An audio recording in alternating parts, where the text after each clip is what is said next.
ചിറ്റപ്പ ചിറ്റപ്പ അപ്പൂപ്പനെ പറ്റി ആയിരത്തെങ്കിലും വല്ലതും പറഞ്ഞിട്ടുണ്ടാ? എടാ ഞാൻ എന്തോന്ന് പറയാൻ, എന്റെ അച്ഛനാണ് സത്യം ഞാനൊന്നും പറഞ്ഞിട്ടില്ല. അപ്പൂപ്പന്റെ കാശ് വല്ലതും എടുത്തിട്ടുണ്ടാ? ഒന്നാമത് അച്ഛൻ മിണ്ടാത്തന്നെ പിണക്കത്തിനായിരിക്കും. എന്റെ വായിന്ന് കേക്കല്ല ചുമ്മാ കേട്ടോ. ഞാൻ ഒരു ഏത് പറഞ്ഞു? നീ ഉദാഹരണം പറയണ്ട. അച്ഛന്റെ പിണക്കം മാറ്റാൻ എന്തെങ്കിലും ഐഡിയ ഉണ്ടേ പറഞ്ഞതാ. എന്റെ ഒരു ഐഡിയ ഉണ്ട്, പക്ഷെ അതിന് നല്ല ഓർമ്മശക്തി വേണം. എടാ ഓർമ്മശക്തി ഉണ്ട്, നീ പറ. അതുകൊണ്ടല്ലേ എന്നാ പിന്നെ അപ്പൂപ്പ എന്തിനാണ് പിണങ്ങിയെന്ന് ആലോചിച്ച് നോക്ക്. എണ്ണിച്ചു പോ, രണ്ട് എണ്ണിച്ചു പോ. നമ്മൾ ഐഡിയ പറഞ്ഞു തരണ്ട. എടാ ഐഡിയ പറയണ്ട. എടാ അല്ലെങ്കിൽ തന്നെ അച്ഛന്റെ പേരും പറഞ്ഞ ഒരു ചായ പോലും ഞാൻ പറ്റിന് കുടിച്ചിട്ടില്ല, അറിയാമോ? ഇനി ഇതേപോലെ സുമേഷാൻ വേറെ ആർക്കെങ്കിലും പറഞ്ഞിട്ടുണ്ടാ? ഇല്ല മക്കളെ, ഞാൻ ആരത്തും പറഞ്ഞിട്ടില്ല. ഇപ്പൊ ആകെ കുഴഞ്ഞല്ലേ. പക്ഷെ ആമ ഉണ്ടായിരുന്നെങ്കിൽ നമുക്കൊരു തുമ്പെങ്കിലും കിട്ടിയേനെ. എടാ അതിനവള് ചേട്ടത്തിന്റെ വീട്ടിലല്ലേ. ചിലപ്പോ അതല്ലേ പ്രശ്നം. അവളുണ്ടായിരുന്നു നമുക്കല്ലേ ചാരപ്പണി നടത്തി സോൾവ് ആക്കായിരുന്നത്. എന്റെ അമ്മ ഉണ്ടെങ്കിൽ അങ്ങനെ ചെയ്യായിരുന്നു. എന്തുവാ നിന്റെ അമ്മ ഉണ്ട് അങ്ങനെ ചെയ്യായിരുന്നു? ചായപ്പണിയോ? ചാരപ്പണി? നിന്റെ അമ്മയായിട്ട് ഇതിന്റെ പേര് പറഞ്ഞാൽ എപ്പോഴും അടി കൊടുത്തേ ഉള്ളായിരുന്നു. അങ്ങനെ ആണെങ്കിൽ എന്റെ അമ്മ അങ്ങനെ അടി കൂടൊന്നുമില്ല. അയ്യോ ഇയാളങ്ങ് പറഞ്ഞാൽ മതിയല്ലോ. ഞാൻ തന്നെ പറയും. അടങ്ങിരി. ഇപ്പൊ ഞാൻ വേറെ ഡൗട്ട് ചോദിക്കട്ടോ. എന്തുവാ? ചിറ്റപ്പനായിട്ട് അപ്പൂപ്പന്റെ സംഭവബഹുലമായ എയർഫോഴ്സ് ജീവിതത്തിനെ കളിയാക്കിയിട്ടുണ്ടാ?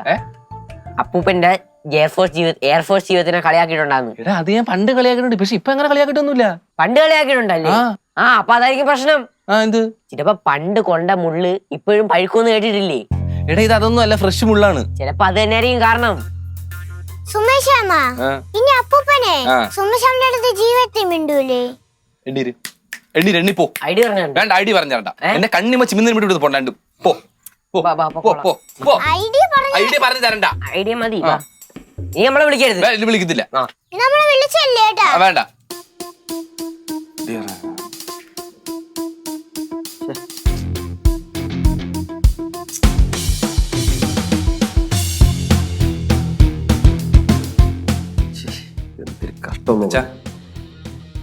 എനിക്ക് സീരിയസ് ആയിട്ട് കാര്യം സംസാരിക്കാം.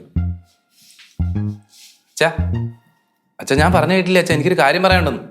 അച്ഛാ ചെറുക്ക, നീ എന്നോട് മിണ്ടാൻ പറ്റ. എനിക്ക് നിന്നോട് സംസാരിക്കാൻ താല്പര്യം ഇല്ലടേ. അതെന്താ അച്ഛാ എന്റെ അടുത്ത് മാത്രം അച്ഛന് സംസാരിക്കാൻ താല്പര്യമില്ലാത്തത്? ഞാൻ നിന്നോട് ഒരു കാര്യം പറയാം. ഇത്രയും നാളെ ഇളയ മോനാണെന്ന് കരുതാണ് ഞാൻ ക്ഷമിച്ചത്. ഇനിയില്ല, നമ്മൾ തമ്മിലുള്ള ബന്ധം ഇന്നത്തോടെ തീർന്നു. അച്ഛാ എന്താ അച്ഛാ? അണ്ടാ അച്ഛാ കൊച്ചാന്ന് വിളിച്ച എന്റെ പിന്നാലെ വന്നാലോട്ടല്ലോ. അപ്പൊ പിന്നെ ഞാൻ പിന്നെ ആരെപ്പോ അച്ഛന്ന് വിളിക്കും? അതൊന്നും എനിക്കറിയില്ല. എടാ എനിക്ക് നിന്നോട് സംസാരിക്കാൻ താല്പര്യമില്ലടേ. എനിക്ക് സംസാരിക്കണം, എന്റെ കാര്യം പറയുന്നത് കേക്ക്. എനിക്ക് അറിയണ്ടേ ഇതെന്താ നാടകോ? നാടകം തന്നെ, നാടകം തന്നെ. അച്ഛൻ ഉരിയാടാത്ത മകൻ എന്ന് വെച്ചാ നീ എന്നോട് മിണ്ടാൻ വരണ്ടാന്ന്. ഞാനൊരു കാര്യം പറഞ്ഞോട്ടെ, എനിക്ക് സീരിയസ് ആയിട്ട് കാര്യം എന്നോട് ഞാൻ പറഞ്ഞു എന്റെ പിറകെ വരരുതെന്ന് കേട്ടല്ല. എനിക്ക് ഞാനും പറയട്ടെ, എനിക്ക് സീരിയസ് ആയിട്ട് കാര്യം പറയാനില്ലേ അച്ഛാ. ചേട്ടത്തിയേ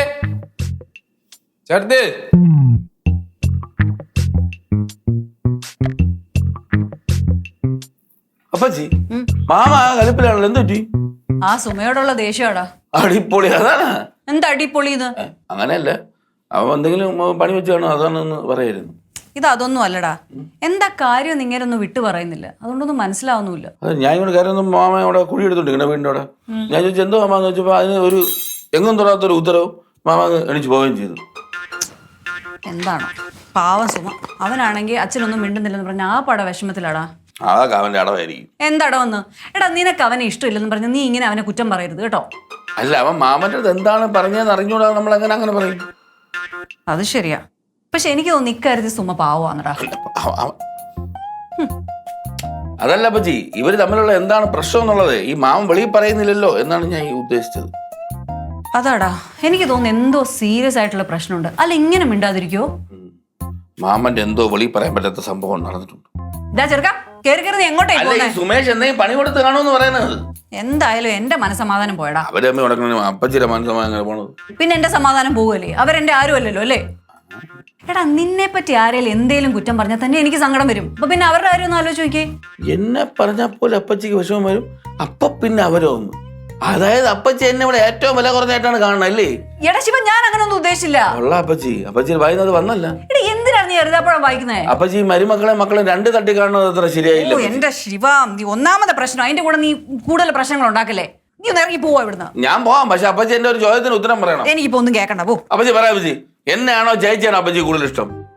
എനിക്ക് നീയും ആശയൊക്കെ ഒരുപോലെ. നിങ്ങൾ രണ്ടുപേരും എനിക്ക് ഇമ്പോർട്ടന്റാ. കൊള്ളാം അപ്പച്ചി. എന്താ ഇന്നലെ ഞാൻ അപ്പച്ചിയുടെ കുടുംബക്കാരനായിരുന്നു അപ്പച്ചി. അപ്പൊ എന്റെ അടുത്ത് അങ്ങനെ കാണിക്കാൻ പാടില്ലായിരുന്നു. വീക്ക് വെച്ചേരും ഒന്ന് പോയങ്ങോട്ടാ.